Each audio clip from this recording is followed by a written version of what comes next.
sebagai Raja Daha. Saya Fania sebagai Galuh Chandrakirana dan Panji Sumiran. Saya Rifki sebagai Raden Ibu Kertapati. Saya Hermawan sebagai Dayang. Di sebuah kerajaan besar bernama Daha, hiduplah seorang putri yang jelita, lemah lembut dan berbudi pekerti luhur. Namanya Galuh Chandrakirana, putri kesayangan Raja Daha. Namun kebahagiaan itu tidak berlangsung lama. Di dalam istana ada pula seorang putri lain, Galuh Ajeng, yang hatinya dipenuhi iri dan dengki terhadap saudara seayahnya itu. Ayahanda, hamba bersyukur atas kehidupan dan damai ini. Semoga kerajaan kita selalu diberkahi. Kau anak yang bijak dan berbudi, Chandrakirana. Ayah bangga padamu. Semua orang hanya memuji dia. Aku muak melihat wajahnya. Di balik senyum palsu dan kata manis padu kaliku, ibu dari Galuh Ajeng mulai menanam benih kejahatan. Ia ingin menjatuhkan Galuh Chandrakirana agar anaknya menjadi pewaris tahta dan permaisuri kerajaan. Maka disusunnya rencana busuk bersama sang anak yang hatinya telah gelap oleh cemburu. Ibu, aku tidak tahan lagi. Raden Kertapati hanya memalukan Chandrakirana. Tenanglah anakku, ibu punya cara agar dia tersingkir. Apa yang akan ibu lakukan? Kita akan mengaruhi raja dengan guna-guna supaya ia percaya bahwa Chandrakirana berkhianat. Hahaha, bagus ibu. Dengan begitu Raden Kertapati akan menjadi milikku. Dengan tipu daya dan guna-guna, padu kaliku berhasil mengaruhi hati sang raja. Raja yang bijaksana itu pun goyah. Ia percaya bahwa putri kesayangannya telah berbuat durhaka. Maka dengan hati hancur, raja memutuskan mengusir Galuh Chandrakirana dari istana yang selama ini menjadi rumahnya. Ampun Paduka Raja, putri Galuh Chandrakirana telah berbuat durhaka. Ia ingin merebut tahta Paduka. Apa? Benarkah itu? Tidak kusangka putriku bisa sejahat itu. Hamba tidak ingin Paduka celaka. Demi keselamatan kerajaan, usirlah dia dari istana. Baiklah, jika itu demi kerajaan, aku akan melakukannya. Ayahanda, apa salah hamba yang harus diusir dari istana? Maafkan ayahmu, anakku. Ini keputusan yang berat, tapi harus dilakukan. Di tengah hutan perbatasan antara Daha dan Kahuripan, Galuh Chandrakirana berdiam bersama para dayangnya yang setia. Ia bersumpah akan tetap kuat dan tidak menyerah pada nasib. Untuk melindungi diri dari bahaya, ia menyamar sebagai seorang laki-laki dan mengganti namanya menjadi Panji Semirang.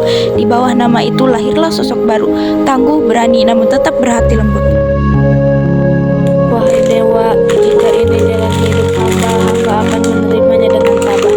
Mulai hari ini hamba bukanlah Galuh Chandrakirana, hamba akan menyamar menjadi laki-laki bernama Panji Semirang. Tuan Putri, apakah kita akan hidup dalam pengasingan? Ya, kita akan membangun hidup baru, kita tidak boleh menyerah. Suatu hari datanglah utusan dari kerajaan Kahuripan membawa barang-barang persembahan untuk Raden Kertapati. Namun di tengah perjalanan, rombongan itu dirampas oleh pasukan Panji Semirang yang gagah perkasa. Tak seorang pun menyadari bahwa sang pemimpin pasukan itu adalah seorang wanita yang Ampun menyamar. Tuhan, kami hanya lewat membawa hadiah untuk Raden Kertapati. Ini wilayah kekuasaanku, segala barang yang melintas di sini adalah milikku.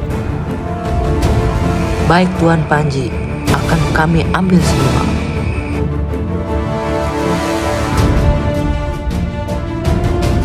Barang-barang itu pun dirampas dan dibawa ke istana Panji Semirang. Raden Kertapati yang mendengar kejadian itu datang sendiri menuntut kembali barang rampasan. Saat pertemuan itu terjadi, Panji Semirang menunduk dalam, hatinya bergetar. Ia mengenali wajah pria di hadapannya.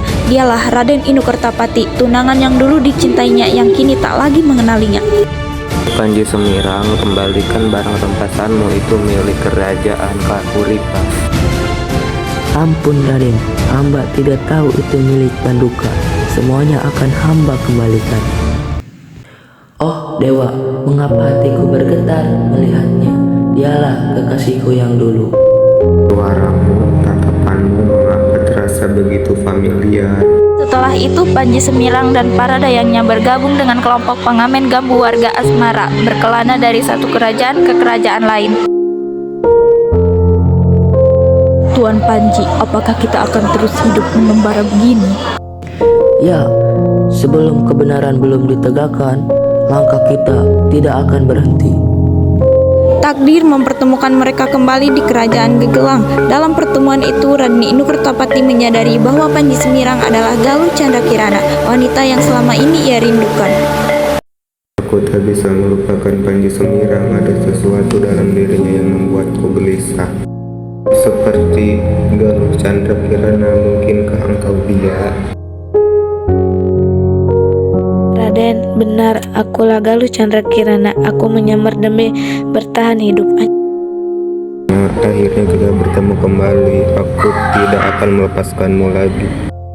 Akhirnya kebenaran terungkap. Galuh Candra Kirana kembali menjadi dirinya dan ia hidup bahagia bersama Raden Inu Kertapati. Sedangkan kejahatan Galuh Ajeng dan Paduka Liku mendapat balasan yang setimpal.